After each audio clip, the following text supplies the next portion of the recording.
Hi friends, welcome back to Lakshmi cooking style. ఈరోజు నేను మీకు దొండకాయ వేపుడండి నేను ఇంట్లో ఎలా ఈజీ అండ్ సింపుల్గా ఎలా తయారు చేసుకుంటానో టేస్టీగా మీకు కూడా చూపించబోతున్నాను. చాలా బాగుంటుంది దొండకాయ వేపుడు అనేది. ఒక్కసారి ఇలా ట్రై చేయండి. సూపర్ అంటే సూపర్గా ఉంటుంది. పప్పుతో కానీ సైడ్ డిష్గా తింటే సూపర్ ఉంటుంది.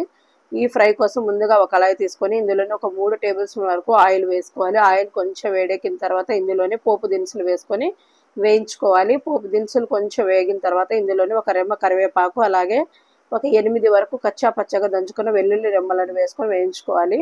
అవి కొంచెం వేగిన తర్వాత ఇందులో మనం కట్ చేసి పెట్టుకున్న దొండకాయ ముక్కలను వేసుకోవాలి.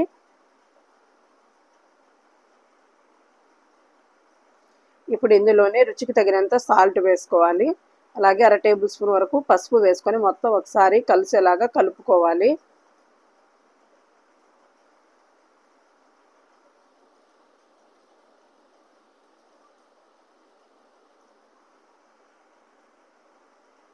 ఇలా కలుపుకున్న తర్వాత మూత పెట్టుకొని మీడియం టు హై ఫ్లేమ్లో పెట్టుకొని దొండకాయలను వేయించుకోవాలి. ఇప్పుడు దొండకాయల్లోకి కారం తయారు చేసుకోవాలి. ఒక చిన్న మిక్సీ జార్ తీసుకొని ఒక చిన్న ముక్కంత కొబ్బరి, జీలకర్ర, అలాగే వెల్లుల్లి రెమ్మలు, ఒక 3 టేబుల్ స్పూన్ వరకు కారం వేసుకొని ఇలాగా మిక్స్ చేసి పక్కన పెట్టుకోవాలి.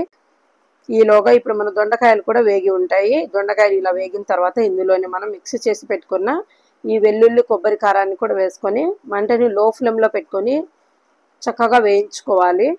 ఇలా కలుపుకుంటూ కారం అనేది దొండకాయ ముక్కలకి పట్టేలాగా చక్కగా వేయించుకోవాలి. పిల్లలైతే చాలా ఇష్టంగా తింటారండి. చాలా బాగుంటుంది వేపుడు ఇలా తయారు చేసుకుంటే. ఫ్లేమ్ని లో ఫ్లేమ్లో పెట్టుకుని ఒక 5 నిమిషాలు ఉడికించుకోవాలండి. దొండకాయలని వేయించుకోవాలి. ఇలా వేయించుకున్న తర్వాత కొంచెం కొత్తిమీరను వేసుకొని మొత్తం ఒకసారి ఇలా కలుపుకోవాలి. కొత్తిమీర వేసుకోవడం వల్ల ఈ ఫ్రై ఇంకా బాగుంటుందండి. టేస్ట్ సూపర్గా ఉంటుంది.